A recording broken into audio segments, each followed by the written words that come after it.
Your talent doesn't matter, at least according to this article. Study finds artists become famous through their friends, not the originality of their work. I was the president of a Toastmasters club, which is a club all about public speaking.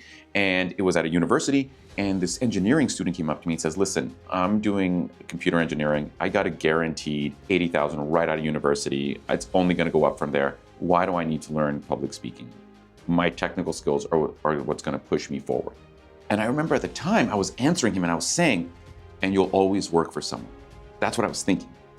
I honestly can't remember if I said it. But if you're looking at making money and you don't want to care about communication, you're always going to work for someone. And the reason I thought of it is because so often I'm trying to convince people of the value of networking.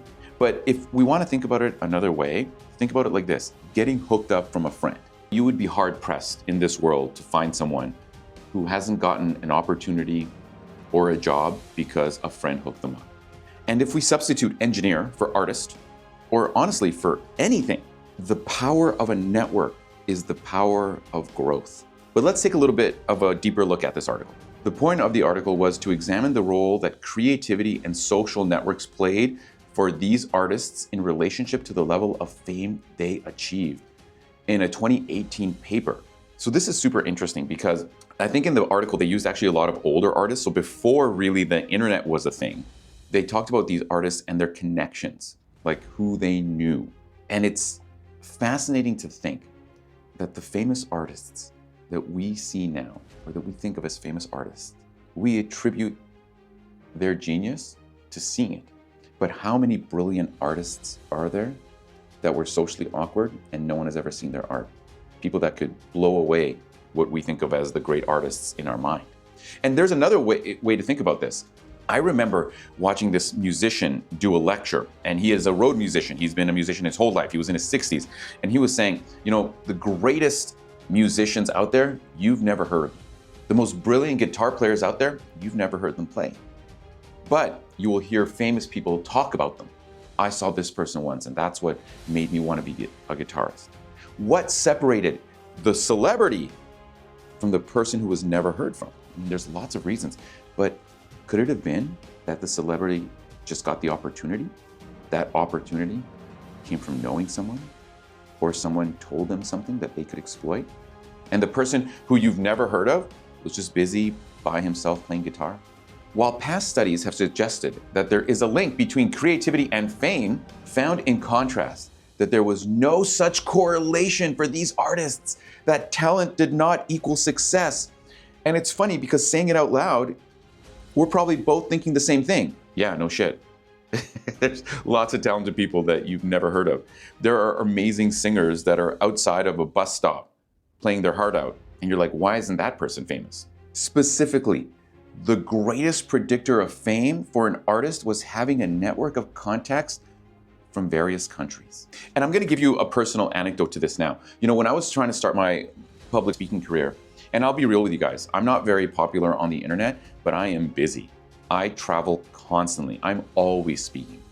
But when I was starting out, I was calling universities to try and get me to speak in front of their business school programs, because that's part of my niche, is speaking to like business students about how to make business presentations more engaging. I remember sending out 50 emails, 2 people responded. 1 person had a conversation with me, and that ended up with nothing. But the second I spoke at a conference where all these people were there, I had like 15 or 20 phone calls within a week.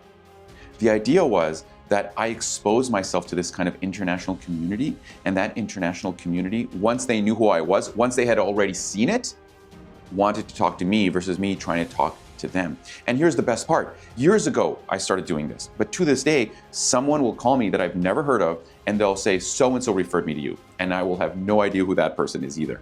Because over the years, word gets around. My network has spread. And my name, while not famous on the internet, is top of mind in certain people's heads. 2 days ago, someone who I don't know wrote me because I spoke at a conference like 3 years ago. The organizer of that conference had a conversation with this person that called me, and she said, so-and-so referred me. They said you were great, and they said, you're probably what I'm looking for, so I'd like to have a conversation. Now, am I the best public speaking coach out there? Of course, but I may be biased. What matters is that my network keeps my name in people's heads. And the more people think about me, the more perceived good I am at my job. And this is what this article is saying. Having such a network meant that you could kind of be positioned in a market and maybe more interesting and worthy of attention if you are connected to a diverse set of others. So what is the moral of the story, dear viewer? The moral is this: I'm constantly getting messages from people who want to become speakers. But they're like, how do I do it? How do I do it? I have something really good, and every time I do it, people love it. I just don't know how to grow. I don't know how to get popular. Well, if you believe me, my personal experiences, and if you believe this article, the secret is in growing your network. There's two ways you can do it: in the real world, like me, or virtually, like others. Probably try and do both. But now the question becomes, well, how exactly can I build this big network? Do you have an idea? And the answer is yes. But that, dear friends, is a topic for another video. I'm not sure if I'll make it. If you want to see it, if you are watching this thinking, I would love to be a professional speaker, I want to get out there, I want to speak, but I don't know how to grow my network, like and comment on this video.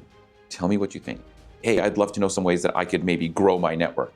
The more comments I get, the more likely I will be to do another video that shows you how I did it, and also talking to some of my friends who are also successful speakers and how they did it. So thanks for watching, like and follow, and see you in the next video.